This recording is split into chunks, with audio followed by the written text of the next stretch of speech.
Dear TV gods, it's your devoted follower Spencer Wright, thanking you for the surprisingly perfect return of Will and Grace. It's been almost 3 presidential terms since Will and Grace ended its groundbreaking run, but the TV gods have heard our prayers and Will and Grace has triumphantly returned.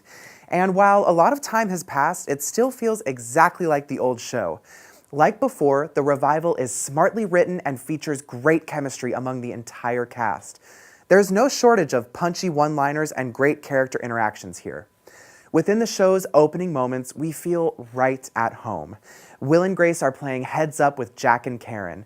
The witty banter between our 4 main characters in this sequence will make any fan of the OG show blush and smile. But then we learn that Will is writing an angry letter to a congressman for gutting the EPA budget, which immediately shifts the tone and plot to a political-centric episode. Yeah. Now, don't worry, you won't have to retreat to the panic room you have built for yourself after the election. When the plot moves to the White House, the show is focused on simply telling a humorous and endearing story.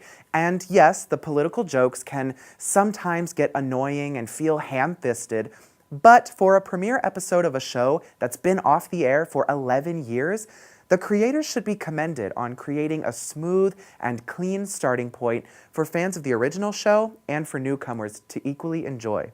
Overall, this new season of Will and Grace is achieving what many revivals can only hope to, easily slipping into familiar and comforting humor with lovable characters while still being relevant for today's media. With every good prayer, we have to thank our blessings and curse our afflictions. Blessing Will and Grace's amazing chemistry, solid writing, and callbacks to the original series. Man, do Will and Grace still work so well together. I'd be lying if I said I wasn't a little worried that after 11 years, the dynamic duo just wouldn't come back as strong. But they did. The writing for the show has maintained its power, and the characters still feel natural and truthful, just like they were in the original series. Affliction. An over-reliance of Trump jokes. The entire first episode is centered around Will and Grace debating about their thoughts on Trump, and also them shamefully ignoring their dislike of the president for personal gain, be that through interior design or cozying up with a senator with opposite beliefs. While the orange man and his antics took up most of the episode's dialogue, it all came back to just Will and just Grace in the end, with no Trump to be found in the middle, just the way it should be. Whew. And now, the best part of every prayer, a thank you to our saint. Saint Sean Hayes as Jack. Through the political storyline, Jack was always there to pop in and switch the mood around when far too many Trump jokes had already been made.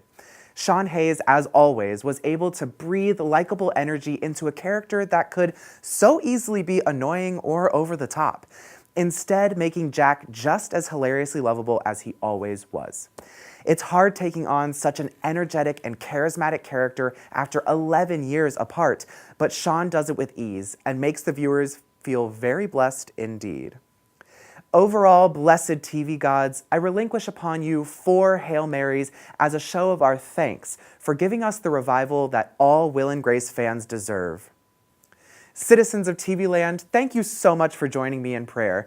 If you enjoyed today's address, be sure to subscribe to Main Access for more TV and entertainment news. And to check out all of our other content, be sure to follow Main Presents.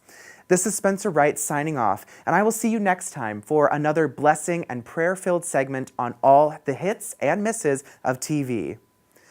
Amen.